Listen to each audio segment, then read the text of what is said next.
Salut à tous, c'est Motard Geek pour RFPV. Dans cette vidéo, on va découvrir les ESC 80 35A qui vont aller avec la Helio RC Spring que je vous ai présenté la dernière fois, les Acon AK32 en BLLI 32 bits comme le nom l'indique, compatible D-Shot 1200 avec un bec 5 volts, un capteur de courant et la télémétrie des ESC.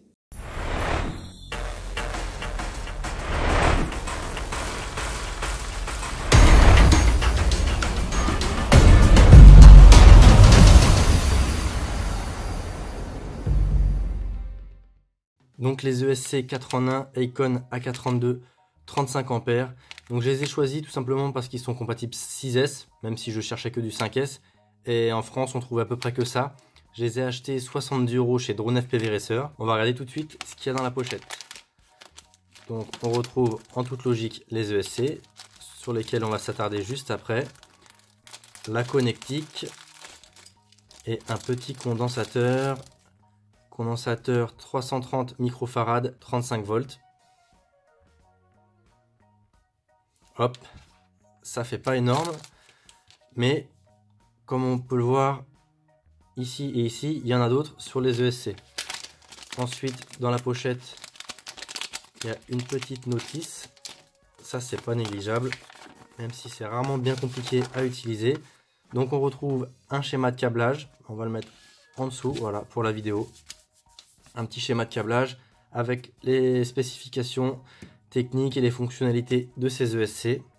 Donc en résumé, ils tournent sous BLLI 32. Ils sont donc capables de renvoyer toutes les informations dont on a besoin en télémétrie.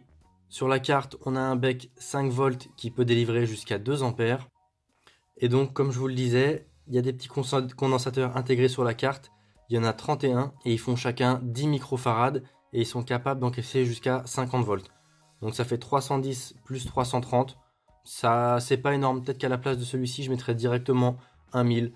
Je verrai selon la place que j'ai dans l'Oblivion, puisque c'est une carte qui va aller dans l'Oblivion de chez TBS. Et oui, donc je disais BLLI 32, du coup il y a la télémétrie et ils sont compatibles D-Shot 1200. Donc si on s'attarde un peu sur la carte en elle-même, on peut voir qu'elle est déjà étamée. Donc c'est plutôt propre. On va voir si on peut zoomer. Voilà, c'est pas du mauvais boulot, même si on peut voir ici et ici que quand même les composants ont chauffé. Donc j'espère que tout ça est en bon état. La pochette, je l'avais déjà ouverte, mais ça a été livré comme ça, avec une Pigtail XT60 en AWG 14 qui mesure grosso modo 10 cm. Donc c'est pratique, oui et non. Moi personnellement, je suis pas certain que cet étain-là va bien fusionner, se fondre avec le mien, que ça va être compatible avec mon matos. Donc bon, je préfère en général quand c'est vierge et venir mettre mon propre étain et faire moi-même mes soudures, même si elles sont pas forcément plus belles que celles-ci.